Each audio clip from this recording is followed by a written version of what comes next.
So many reports are now suggesting that the son of Ayatollah has passed. Now, even President Trump has hinted on something like this, but people did not really get exactly what he was talking about. Now, listen to exactly how this guy analyzed it, and you'll be able to point out if truly he's alive or he has passed. This might be one of the worst things that will happen to Iran as far as this war is concerned. Listen. For nearly 2 months, the Islamic Republic told the world that its new supreme leader was alive. They admitted he was injured, but they kept saying that he's recovering. They even gave us vague details to make sure no one questions their story. They kept saying that he was burnt across the face and lips. He had 3 surgeries on his leg, and he may need plastic surgery before he appears in public. But they wanted everyone to know that he was alive and mentally well, making decisions for the country, all the while recovering from his injuries. Well, yesterday that lie got exposed in front of the world, and this happened in the city of Mossad, the same city where Ali Khamenei was born in. The supporters of the regime painted new supreme leader's face on a martyr's mural, meaning he's dead and people are mourning. If this is true, this could have catastrophic impact on Iran and of course on peace negotiations that are ongoing with the United States. Just yesterday, President Trump confirmed the reason for pulling out of negotiations. He said that no one knows who's running the show. No one knows who's at the top of the country, who the leader is inside of Iran. And now we're getting rumors that even the supreme leader might be dead. Take a listen to the statement. On Iran, after figuring out who is in charge, if the hardliners or IRGC-aligned leaders have greater power in Iran, do the U.S. make a deal with whoever's running the show. I'll deal with whoever runs the show. They don't know. They are fighting with each other. There's tremendous infighting. They're probably fighting for leadership. In many cases, I think they're fighting not to be the leader because we knocked out 2 levels of leaders. But I'll deal with whoever we have to. But there's no reason to wait 2 days, have people traveling for 16, 17 hours. And we're not doing it that way. We'll do it when they want. They can call me. We have all the cards. We won everything. We have all the cards. That's what you said. Now let's provide a little bit more context on this new supreme leader who might be the old supreme leader very soon. His name is Mojtaba Khamenei. He's the son of the previous supreme leader Ali Khamenei, turning the Islamic Republic into a sort of a monarchy. Now, he was at the same compound when the war started where Ali Khamenei was holding a big meeting with top Iranian officials. Now, we all know what happened there. Israeli jets took care of the compound and everyone in it. If you forgot, here's more details. The CIA is the real reason Khamenei is dead. For months, the agency had been tracking his location, his habits, and his patterns, until they knew his schedule better than his own security detail. After the 12-day war in June 2025, Khamenei had grown so paranoid that his underground bunker was dug so deep that the elevator ride alone took over 5 minutes to reach the bottom. The Americans knew this, so they waited for the right moment, which came on the morning of February 28. The CIA picked up a rare Saturday morning meeting of Iran's entire top leadership at a single compound in central Tehran. Khamenei himself came above ground for this meeting because he believed he was less exposed in the daylight, and that's why he let his guard down. That was the last mistake he ever made. The CIA passed this high-fidelity intelligence directly to Israel, and both nations launched the operation right then and there. 2 hours after Israeli jets took off, Khamenei's compound was pounded to rubble. It's funny that Iran had months of warning that a war was coming and was still stupid enough to put its entire leadership in one building. Now, luckily for Mojtaba, at least based on the reports we have seen coming out of Iran, he was at the compound, but the moment the strike happened, he had stepped out. Maybe to get fresh air, or maybe to just, grab a cigarette. I don't exactly know, but since he had stepped out, he didn't die. But he was badly, and I mean very badly, injured. In fact, just 2 days ago, we covered a New York Times report that talked about his injuries and how serious they were. According to the report, he has already had 3 surgeries on one of his legs, and he may need a prosthetic because that's how badly damaged that leg is.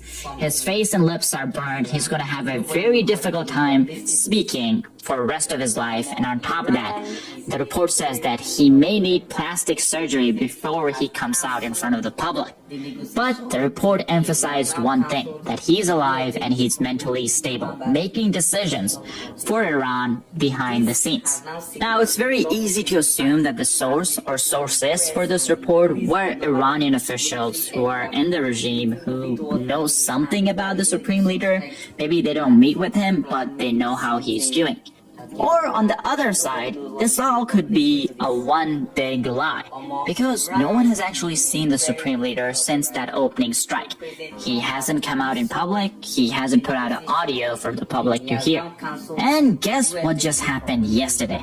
Take a look. Yesterday in the city of Mojtaba, the Islamic Republic accidentally revealed that this new supreme leader may be dead.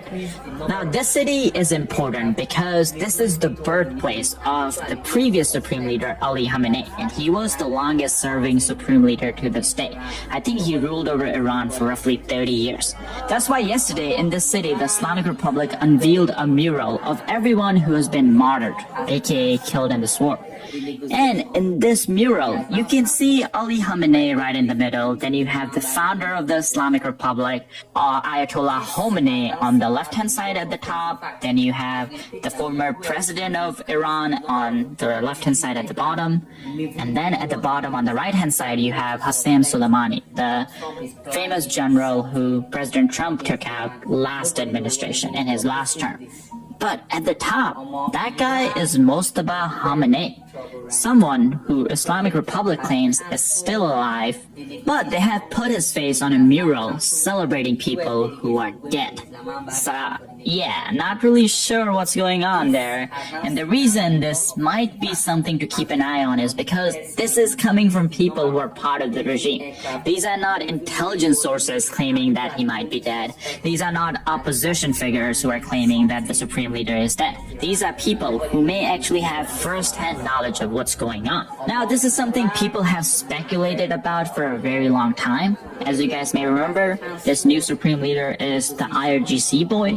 He's been very friendly with former IRGC commanders and generals, and that's why IRGC commanders right now actually pushed his election through when the Assembly of Experts met to choose the new supreme leader. They were basically threatening every member on the assembly to make sure they vote for their guy. Then, ever since the new supreme leader has been elected, IRGC has gained more power. More specifically, the new IRGC commander, Ahmed Vahidi, has gained more power across Iran, basically in every aspect you can imagine.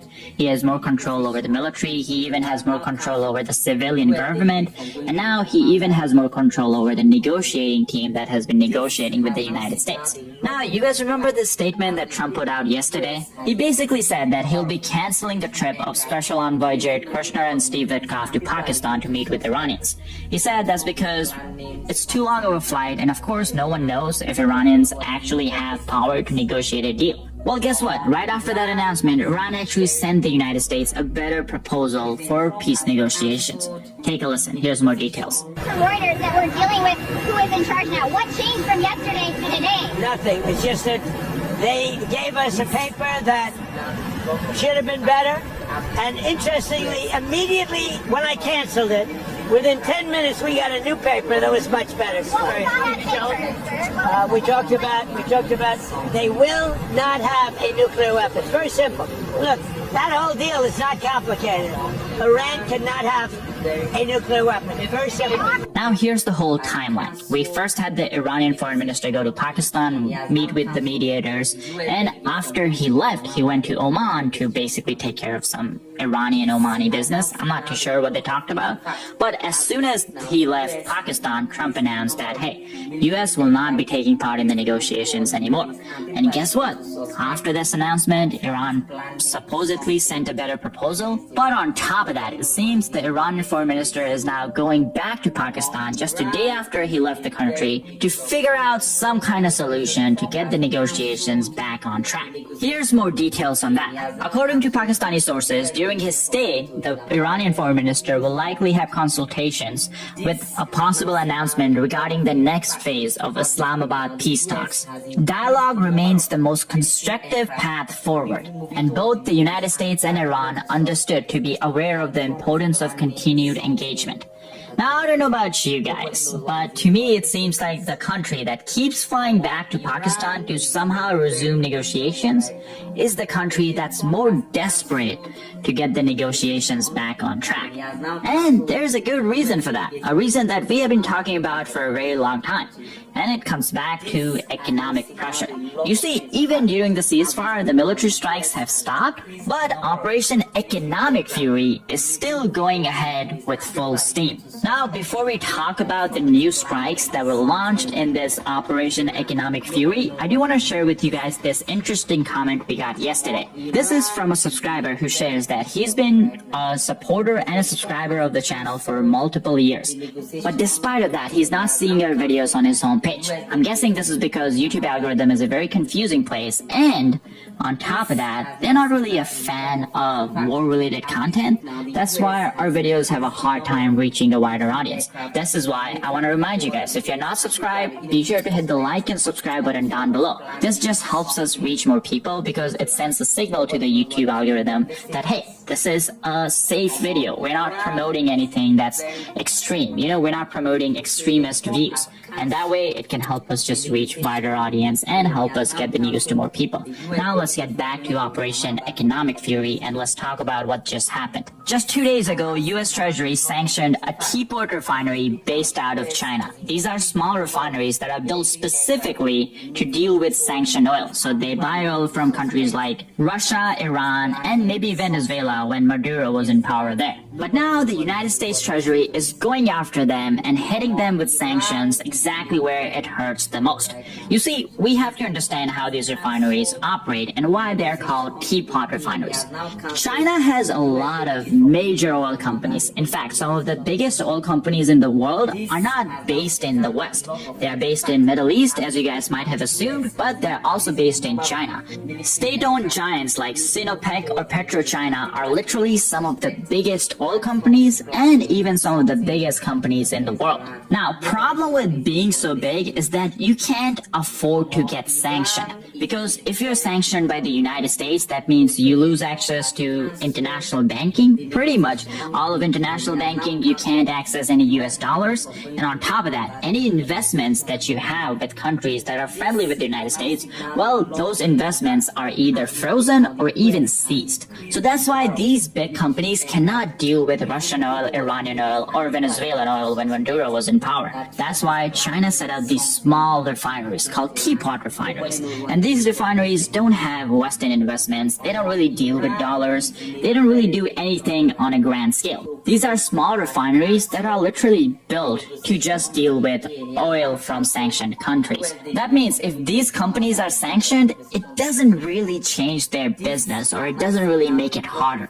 They don't deal with oil from any other country that they need to worry about. They only deal with countries that are sanctioned. And that means if they get sanctioned themselves, it's not really hurting them in any way.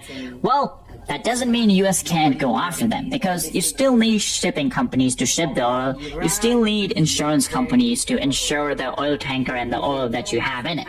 And now the United States is going after exactly that. Now there is a caveat here. This is of course not gonna make these companies go bankrupt, but it is gonna make life harder for them. It's gonna be more complicated for these teapot refineries to pay for oil. It's gonna be more complicated for banks that are working with these refineries, because they don't want to be sanctioned by the United States. Again, not going to shut down the companies, but it's going to make it harder, and that means their margins go down, and of course that means Iranian margins go down. So people will make less money because of these new sanctions that are coming in.